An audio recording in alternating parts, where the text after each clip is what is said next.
Good evening, everyone. Can we all stand for the national anthems?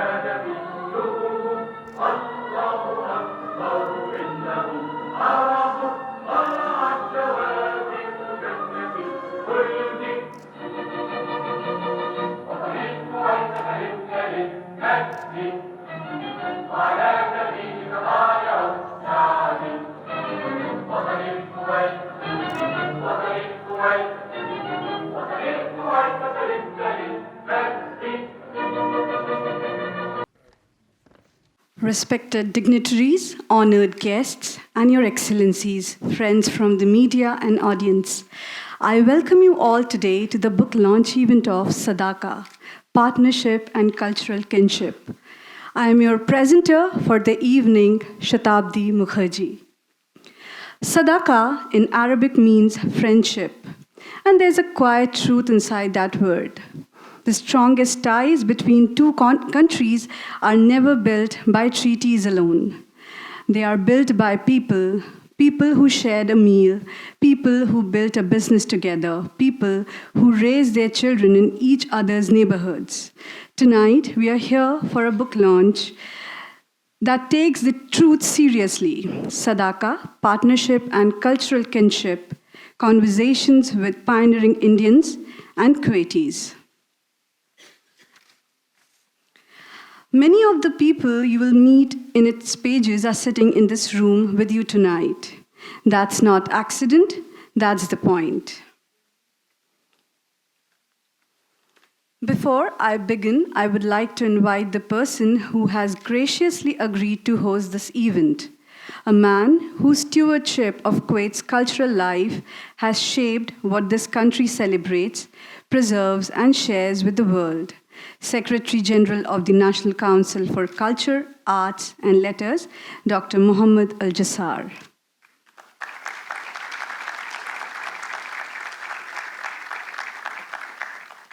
Bismillah ar-Rahman ar-Rahim.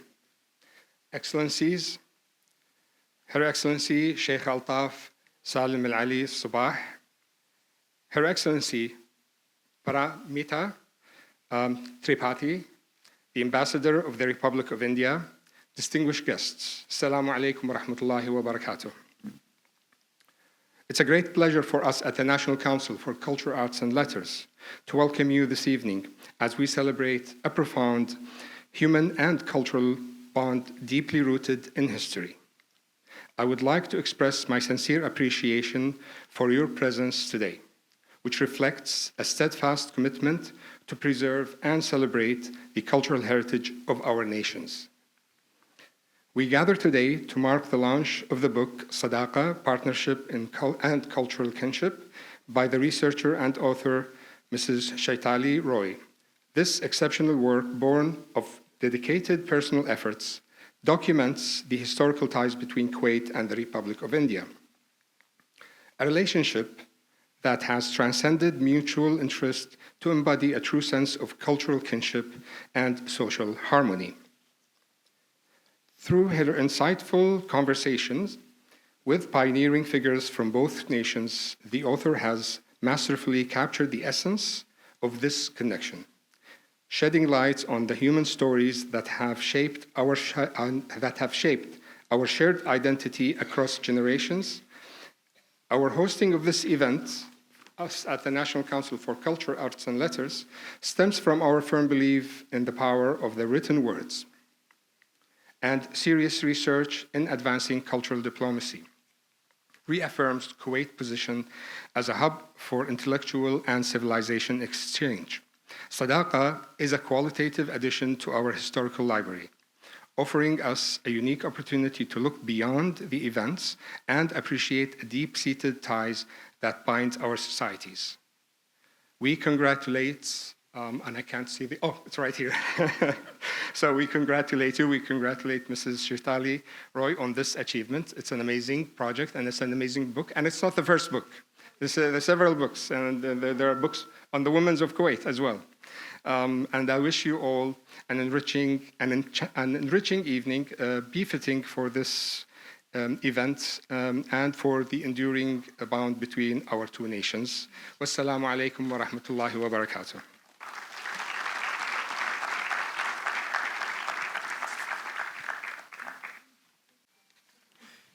Thank you, Dr. Jassar. We now would like to express our gratitude with small tokens of appreciation for our honored guests. Your Excellencies, thank you for joining us today and for honoring this book launch with your presence.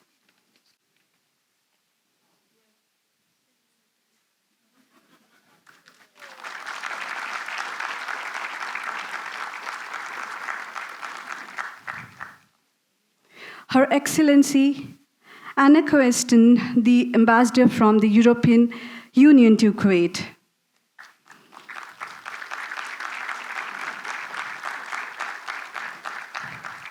His Excellency Banerjee, ambassador of the Kingdom of Bhutan of the state of Kuwait.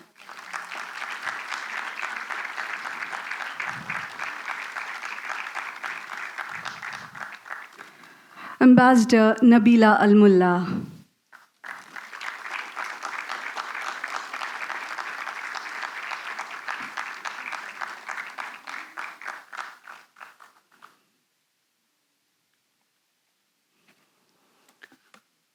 Thank you. It matters that we are gathered in this building tonight. The National Library of Kuwait has been the home of Kuwait's cultural memory for decades. A book about the friendship between two civilizations belongs here. Our next speaker represents the other half of that friendship, India's ambassador to Kuwait, and a diplomat who has spent her career on the question of how nations actually understand each other, not just negotiate with each other. Please welcome Her Excellency Ambassador Paramita Tripathi.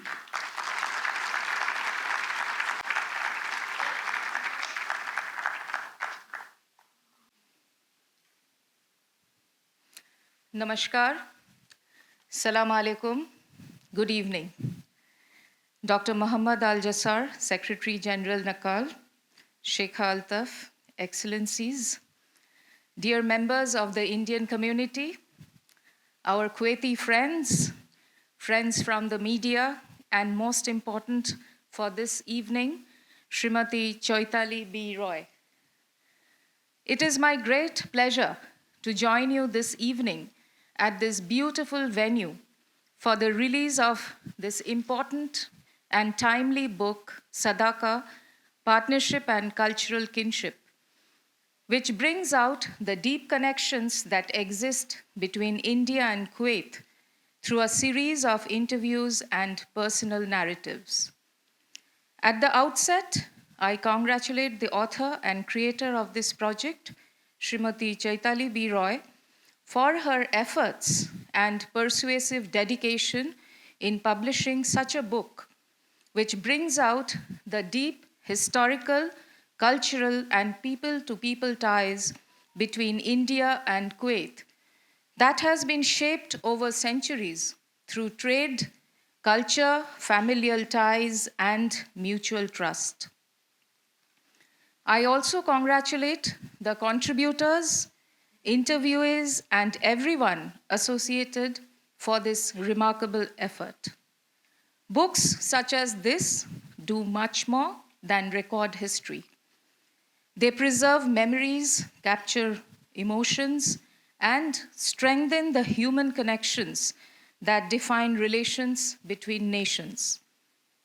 India and Kuwait share a relationship that is not merely diplomatic or economic. It is deeply civilizational, human, and emotional. For centuries, the waters of the Arabian Gulf connected our peoples through trade, travel, language, cuisine, ideas, and shared experiences. Long before modern borders and institutions emerged, Kuwaiti merchants were interacting with Indian society in ways that created enduring bonds of trust and friendship. Today, more than 1 million Indians proudly call Kuwait their second home. They contribute across every sector of Kuwaiti society, from healthcare and education to engineering, technology, business, finance, and services. At the same time, Indians living in Kuwait have embraced the warmth, hospitality, and generosity of Kuwaiti society. What makes this relationship truly special is that it is rooted not only in official engagements, but in people-to-people connections. And this is precisely why this book is so valuable. Through interviews and lived experiences, the book gives voice to individuals who have built bridges between our societies. It reminds us that diplomacy is not conducted only in conference rooms. It is also built in homes, workplaces, schools, cultural gatherings, and friendships formed over generations. The stories captured here reflect mutual respect, coexistence, and shared aspirations.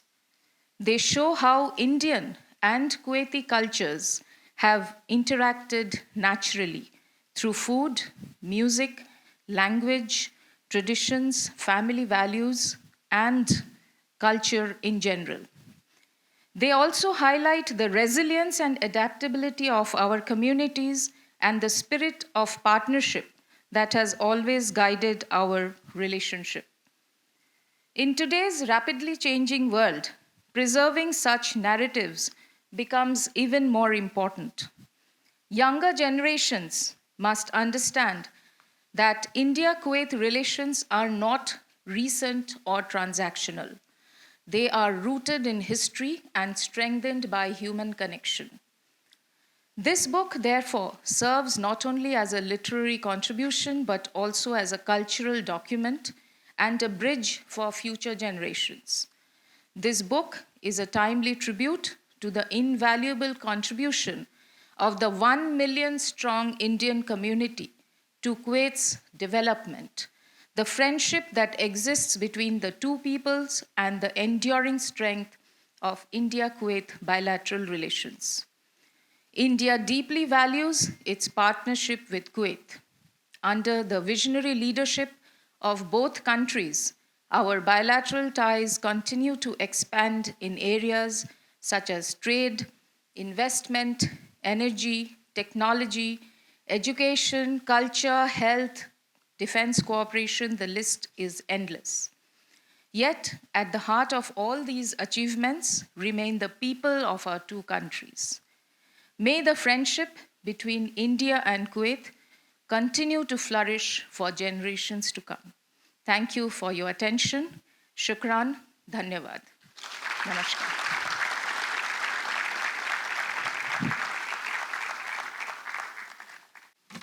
Thank you, Your Excellency. Ladies and gentlemen, distinguished guests and dear friends, some voices don't just report on history, they become a part of it. Tonight, we celebrate one such voice. Chaitali Banerjee Roy is a name that needs little introduction in Kuwait, and yet every time we revisit her story, there is something new to admire. Since 2001, she has been professionally linked with media in Kuwait as special correspondent for the Arab Times, as producer and editor at Radio Kuwait's Foreign Service. Her work has focused on the study of women, society, culture, heritage, and history of Kuwait and the Gulf region, driven by passion for history and civilization and the lessons they teach. In recognition of her contribution to cultural journalism, Chaitali was awarded the prestigious East-West Center Senior Journalists Seminar Fellowship in 2015. For her work on Kuwait, she is also the first Indian woman to be honored by the Indian Business and Professional Council, Kuwait for strengthening cultural ties between India and Kuwait. In 2019, she received the Middle East Women's Leader Award from the World Women Leadership Congress for her impactful work in media and cultural documentation. Her first book, Women of Kuwait, Turning Tides, was a landmark work, a close look at the lives, challenges, and achievements of extraordinary Kuwaiti women. And now, she gives us Sadaaqa. This book weaves together oral histories, family narratives, and personal recollections to highlight the centuries-old connection between India and Kuwait, rooted in trade, migration, and cultural exchange. It features pioneering Indian families who helped shape Kuwait's economy and society and honors distinguished Kuwaitis with deep ties to India. In Chaitali's own words, Sadaaqa is more than a book. It is a contribution to the oral history and cultural archive of Indo-Kuwaiti relations. It preserves voices that might otherwise be lost, ensuring that future generations understand and celebrate the bonds of friendship that have shaped both nations. Please join me in welcoming a storyteller, a cultural guardian, and a dear friend of this community, Chaitali Banerjee Roy.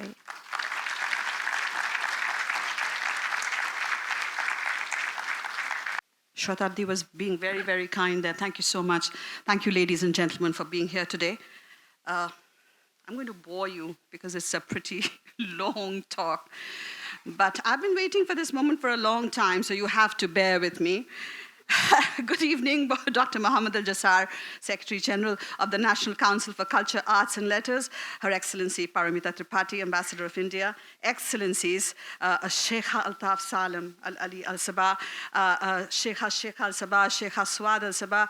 I believe Sheikh Dr. Al-Anud Al-Sabah was supposed to be here, and she was very eager, and I don't know whether she's here in the audience. Mr. Tony Jashanmal, Mr. Dheeraj Oberoi, Mr. Kuldeep Singh Lamba, Mr. Al-Saraf, and all my dear friends and colleagues who are here to support me and my journey as a cultural journalist, writer, and documentarian. Thank you very much. Well, what Sadaaqa has taught me is patience, a quality I sorely lack. I have waited for this evening for a very long time, and I suspect I may have tested the patience of Dr. Jassar more than once along the way. My apologies, sir, if I've done that. Well, humility is the mark of a true intellectual and gentleman, and Dr. Al-Jassar embodies both. His sagacity and willingness to listen reminds me of the Kuwaitis of yore that Sir Alan Villiers wrote about. Ladies and gentlemen, I am an example of how Kuwait can embrace and expatriate. What I own is a deep passion for learning and my desire to give something meaningful back to this country that has given me so much. Dr. Jassar, you and your wonderful team, Riham, Isra, and everybody else has supported me and helped make this evening possible. I thank you so much, Fahed, Isra, and the entire team of the National Council for Culture, Arts, and Letters. My sincere gratitude also to my ambassador, Her Excellency Paramita Tripathi, a seasoned diplomat who has left a mark wherever she has served. And she is someone who does not see her role through the prism of gender.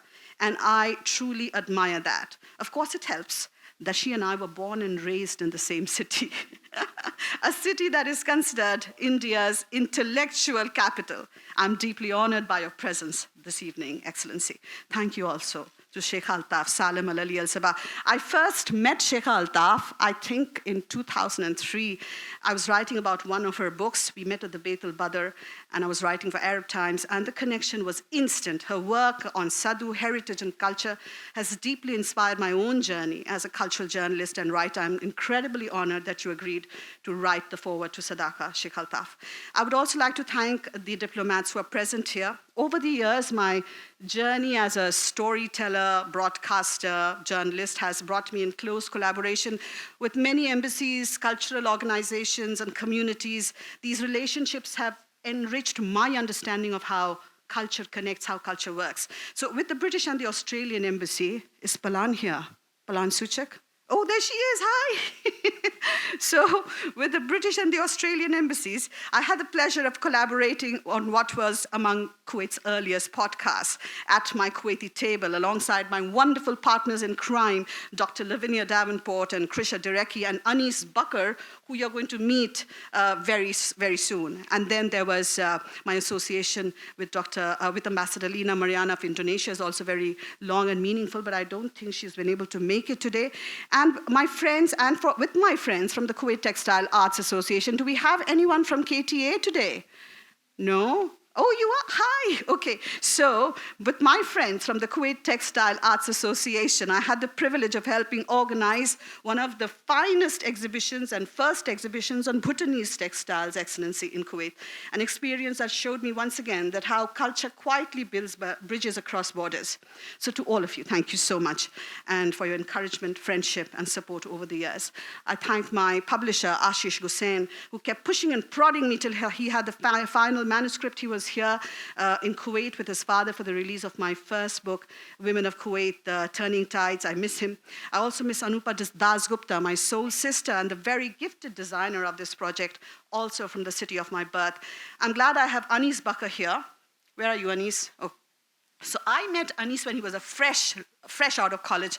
And since then, we both embarked on a journey of learning. We knew nothing about podcasting. We learned along the way, and I'm so proud of him to see how far he has come. So the ladies who welcomed you today to the event are from the Bengali Cultural Society, and they've done, as is Shatabdi here. Where is she? So they've done such a fantastic job. Thank you so much. Thank you, my friend, my oldest friend in Kuwait, Etaf Hazrallah, Joji Jacob, Sayed, who's up there, Wali Thakur from the Dar al-Athar. I couldn't have done this without you. And I could not have continued for years without Mughal Mahal. And we have Mr. Ashok Kalra here, Mr. Kalra, and Al-Mullah Exchange. So this auditorium today, ladies and gentlemen, is very, very special. It's filled with inspiration.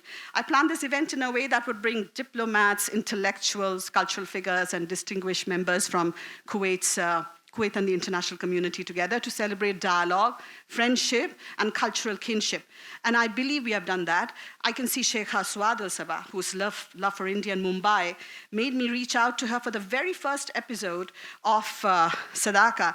And the very private Padma Shri, Sheikha al-Sabah, who talks and thinks like an Indian yogi. Mr. Tony Jashanmal, whose family history in this region goes back to the First World War, and who left his PhD studies, if I'm not wrong, sir, to save the family business, and now they're all across the Gulf. Thank you, Mr. Jashanmal.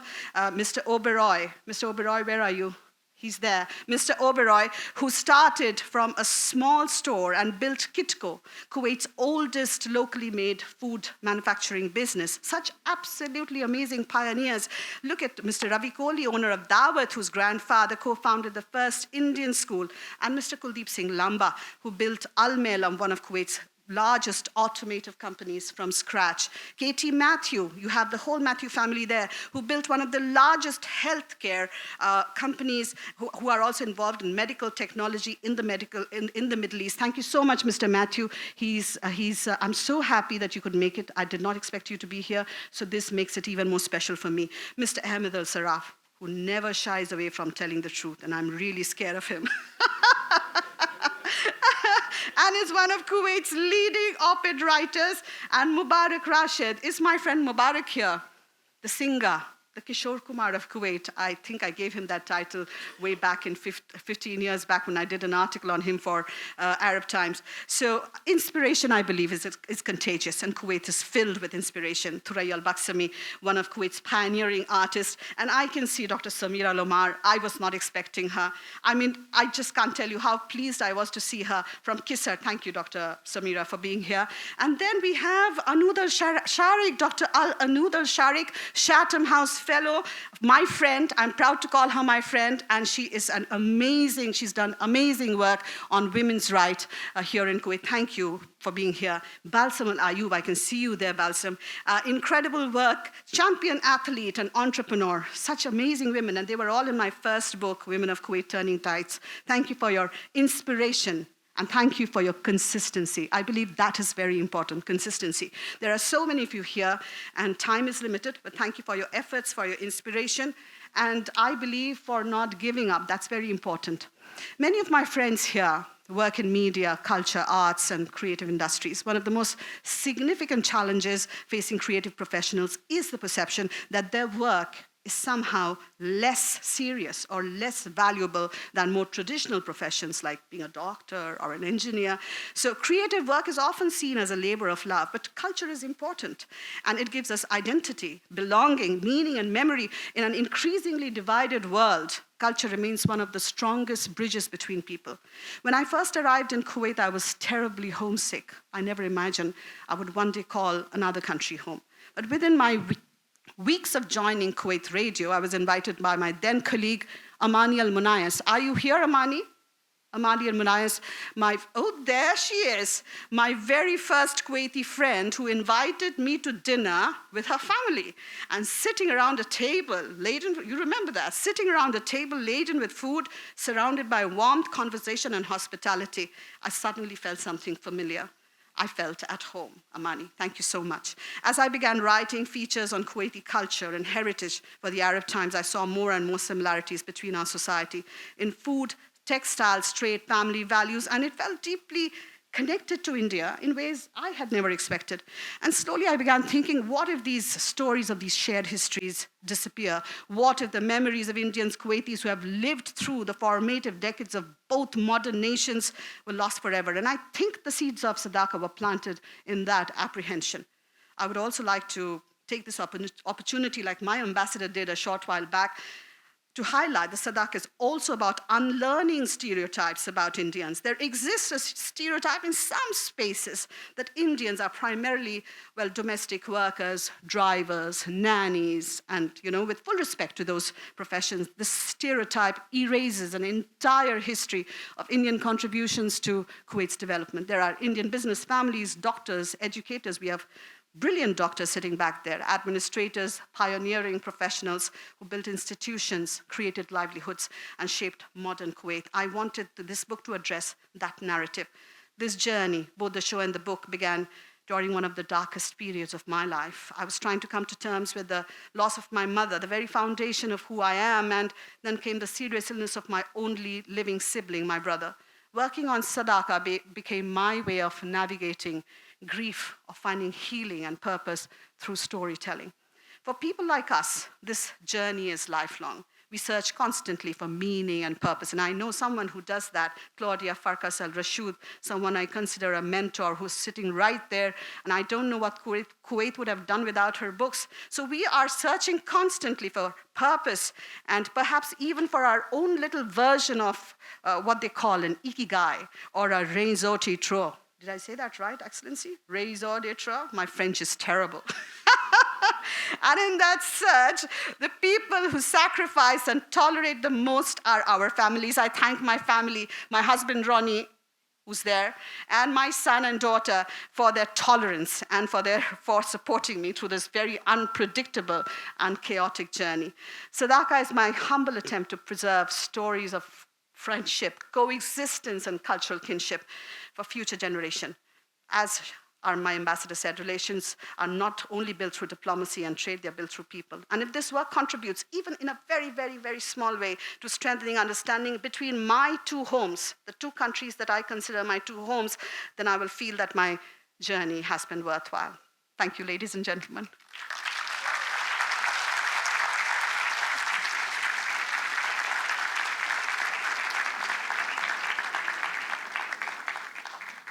Shatabdi reminded me about the film which I want to play for you. So I think the lights have to be dimmed. Syed? My early years in Kuwait were one of discovery and unlearning stereotypes. I arrived here with my share of apprehensions about living in a culturally unfamiliar country and women in this part of the world. But as I worked on Kuwaiti women, achievers for both print and radio, I realized most of the challenges and dilemmas are global in nature. My first book, Women of Kuwait Turning Tides, captures the lives of some extraordinary Kuwaiti women of substance And by doing so, it celebrates their perseverance, their drive, and gumption of these women who have challenged belittling stereotypes and become exceptional role models not only for their compatriots, but women elsewhere.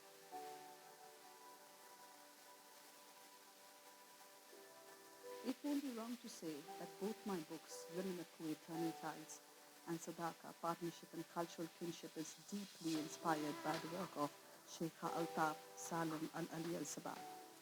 She's a mentor I deeply admire, and I thank her for graciously agreeing to write the foreword of this book. My work on Kuwait's social history, women, material and non-material culture is greatly inspired by her.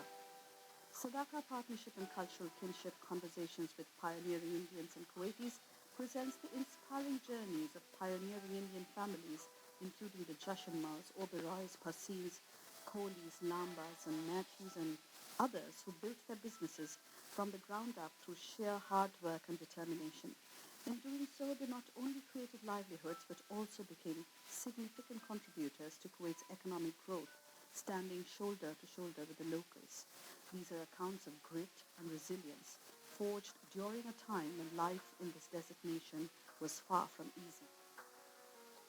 Alongside these Indian entrepreneurs, the book honors distinguished Kuwaitis with close ties to India, like Dr. Lubna Al-Qadi, who spent her childhood in India, and whose uncle Ibrahim Al-Qazi is hailed as the father of modern Indian theatre, Sheikh Aswad Al-Sabah, who loves Mumbai, and who was there with her husband during the 9/11 terror attacks.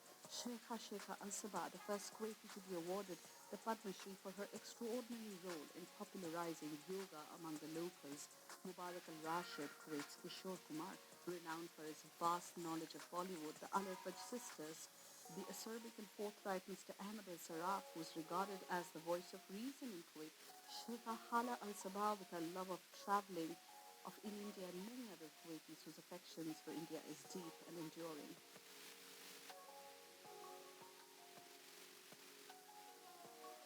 Hi, I'm Anupa, all the way from India. Sadaaqa is a testament of how storytelling can turn into documented history. As an editorial design strategist, I was able to assist in this transformative narration of words to design. All the very best to you, Chaitali. It gives me immense happiness to be associated with Sadaaqa, Partnership and Cultural Kinship. Nearly 10 years ago, my late father Narendra Kumar and I had the honor of traveling to Kuwait for the launch of Chaitali's first book, Women of Kuwait, Turning Tides. Today, seeing her second book come to life feels deeply special and emotional for us at Harana Foundation. Chaitali has a real gift of capturing the warmth between people, cultures, and nations. Sadaaqa is not just a book, it is a beautiful bridge of friendship between India and Kuwait. My heartiest congratulations to Chaitali and everyone associated with this remarkable journey. So I'd just like to introduce you to my partner in crime, Anis Bakar. Anis, can I have you here on the stage?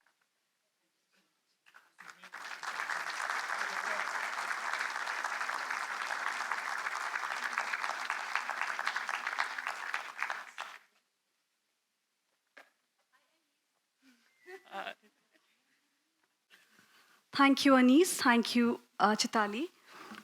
Now I would like to invite upon the stage Mr. Ahmed Al-Sarraf, a prolific writer, businessman, and former banker, to say a few words.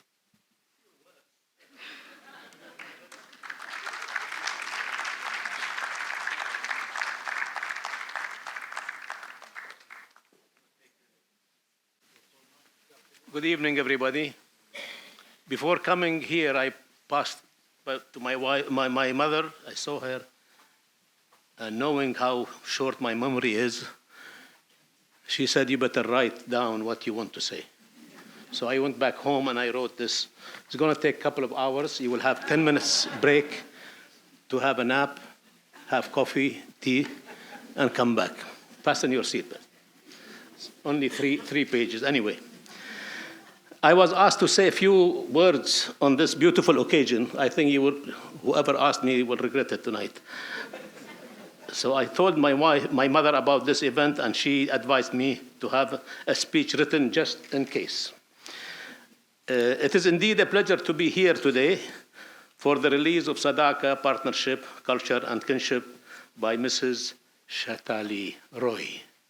It took me a few hours to try to pronounce her name properly, so I hope it is okay.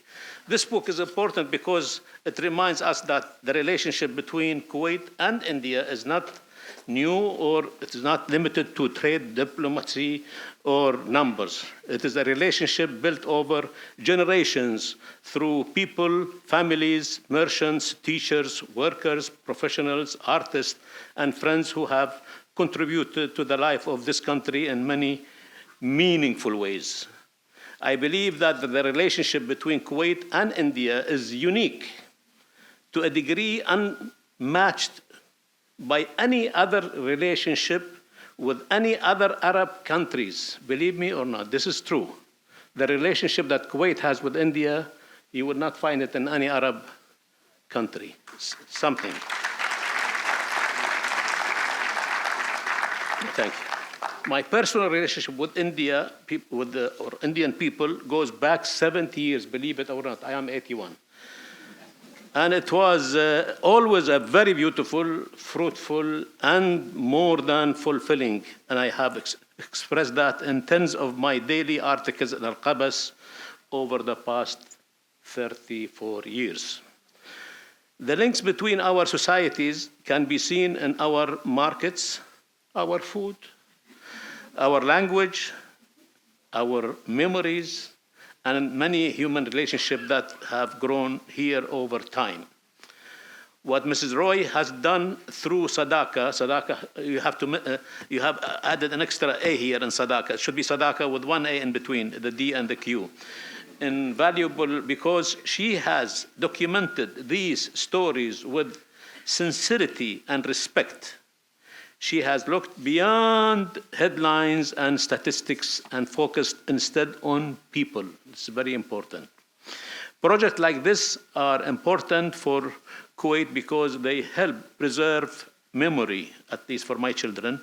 They also help younger generations understand that coexistence, respect, and culture, exchange are not abstract ideas. They are part of our daily lives and our shared history. One more. I congratulate Mrs. Roy on this achievement and thank her for giving voice to stories that deserve to be shared and remembered. Last paragraph. May Sadaaqa continue to encourage dialogue and understanding and friendship and love between Kuwait and India and all communities who call this country home, home, home, home. Thank you.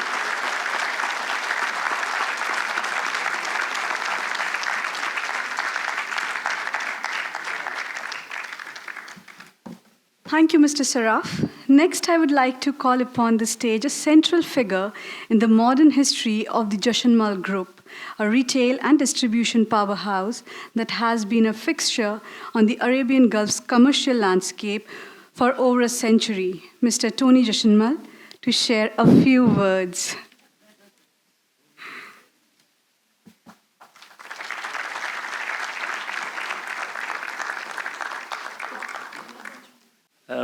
Good evening, all.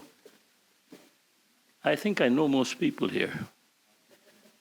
And I think I've told most people as to how much we Indian businessmen and others have enjoyed Kuwait and love Kuwait. I have seen through experience that most of my fellow businessmen started their businesses here and still go on with them. Just, I see, it's because they don't want to leave Kuwait. Most of them, including myself, have crossed many times their retirement age, but you can't get them out of here. So we all play the same game. we do our sports here, even when we can't walk anymore. We just don't want to leave Kuwait. And I hope the people of Kuwait, and I hope most of them are our friends, that they feel the same about us.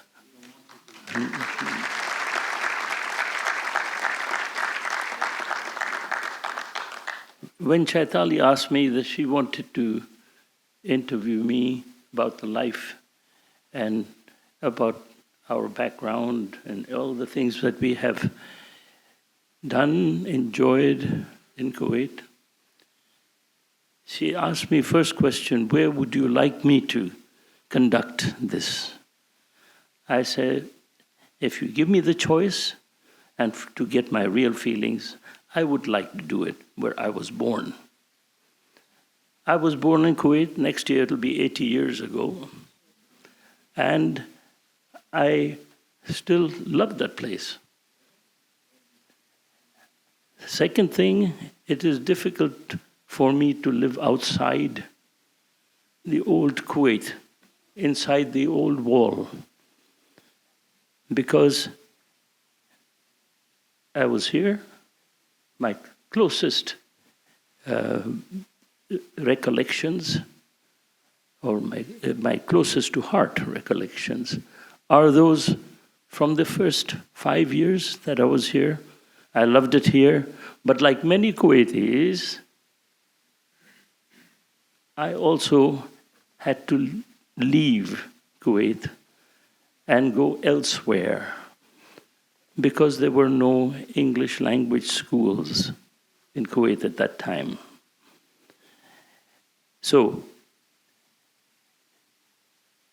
the second part, again on my life, and I don't want to talk about myself for myself, but this is equivalent and similar to the life of other, like I said, aged Kuwaitis who are still here. So I said, I'm so attached to that, my old life, when I was up to the age of 5, that I can't get away from this area. So for most of my life, I have had my office inside this area, what I was talking about, inside the old fortress of Kuwait. And so, for instance, I have my office in this area, 10 minutes walk from here. I live near the British Embassy, so that's 15, 20 minutes from here. And I spent a lot of my time in the hospital where I was born, but not because I have any problems, and not because it's not even a hospital anymore. It's the center of art and culture for Kuwait, the Dar al-Samiya. We have one of our leaders from there over here this evening. So this is the type of attraction and love we have for Kuwait. Now, this doesn't only go one way. One of the things that makes us like Kuwait so much is the fact that we have many Kuwaiti friends who also from a very early age on have spent their lives, have part of their lives, and also many were even born in India. So they have the same type of attachment to a certain extent, some more than the others. But so we have a counter respect, love, admiration for each other, which is built from our early age on, from our birth time on. we always will feel that there is a part of it, part of the other side in us, which we can't get rid of. And I'm glad to know, and I'm glad to feel this feeling whenever, and with some people we see them much more because they are close friends, live nearby maybe, but also the others, the moment we realize that they have an Indian background, we already have a friendship. So in that way, I think it's going to be very difficult to get rid of us. We are here to stay.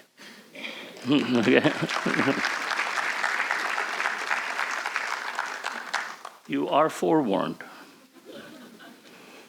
But we have no desire to take it over. No.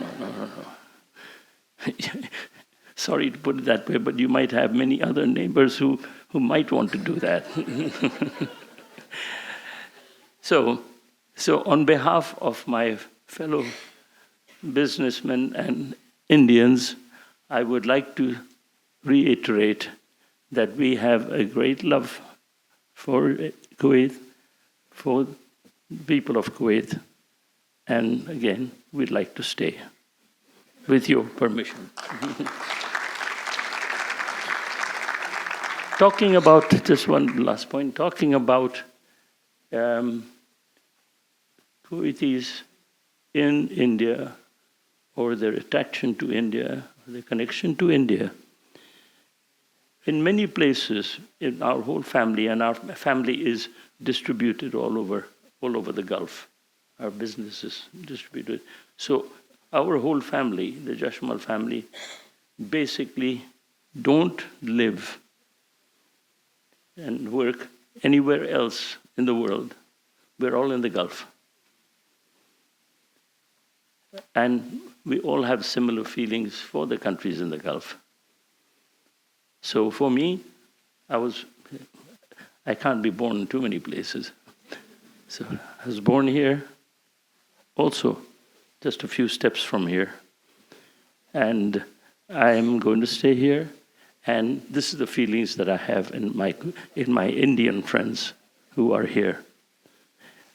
But for me, I remember that this friendship and goes even further back. My grandfather was the first person from our family to be in the Gulf. And so he made a lot of friends even from that area. And somebody reminded us that Sheikh Sabah from here, Sheikh Abdullah Sabah, loved India. He has 2 buildings in India on the main road, on the Corniche of Mumbai. And Sheikh Sabah used to go practically every year to India, especially in the monsoon season. He loved the monsoons, he loved the rain, or in preference to the bright sunshine of unbearable temperatures over here. And during most of the years when he went, he would take the train, the 3.5-hour train, and go one day and sit with my grandfather up in the hills where my grandfather had retired to. And he made a point, and I always have a picture with me, which is my grandfather greeting His Highness Sheikh Abdullah Sabah. And he used to always have a delegation with him, other people staying with him for the 2 to 3 months that he went every year. And during that, he'd make his few visits, including to my grandfather. And so I carry this picture around, not only because it has only Sheikh Sabah, but this picture has Sheikh Sabah, Sheikh Abdullah Sabah, Sheikh Jabal Ahmed, Sheikh Sabah Ahmed, and Sheikh Abdullah Khazal, who was a refugee ruler who had to leave Iraq or Iran and was here in Kuwait. So these are, he would always not only go there and take his whole delegation. These are the type of connections we had, we still remember, and we still cherish.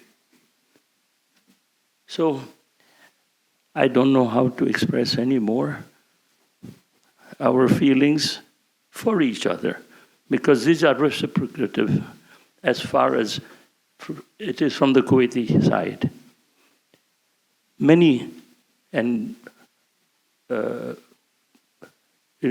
families and many numbers of those families, of leading Kuwaiti families, have lived, some of them been born, have been educated, and still have great memories of their time there. Great memories means, of course, that part of the experiences and etc. are still there in the heart, not here, but that's what we have between us. And we're glad to be here, and we're going to stay here. Thank you very much. Chaitali, thank you for your...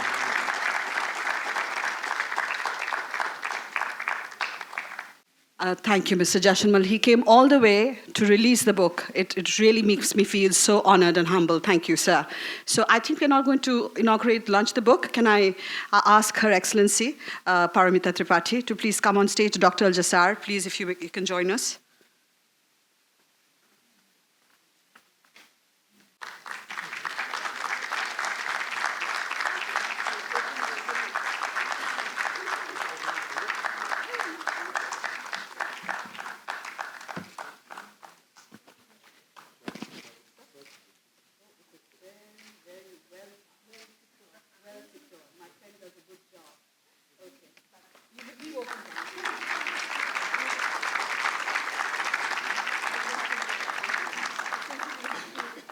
I would now like to invite on stage for the memorable photograph to capture the special moment together. Sheikha Swad al-Sabha, Tony Jashanmal, Mr. Lamba, Bushra al-Muawed, Khadija al-Mullah, Dheeraj Oberoi, Ahmed al-Saraf, Jamila al-Marzouk, Mubarak al-Azmi, Hissa al-Harbi, Ravi Kohli, Padma Shri Sheikha al-Sabha. We are missing Mr. S.K. Wadhwa. Mr. Avnish and Mrs. Renu Wadhwa will be representing him. Mr. Katie Matthew, Thomas K.O. and Sunita Matthew. Adib Shuhebar, Chaitna Jolly, Neelima Jolly, Sheikha Halabadar Mohammed al-Sabha. She sends her regrets not being able to join us this evening as she had a death in the family. Sheikha Altaf al-Salim al-Ali al-Sabha. Sheikha Dr. al-Anud al-Sabha.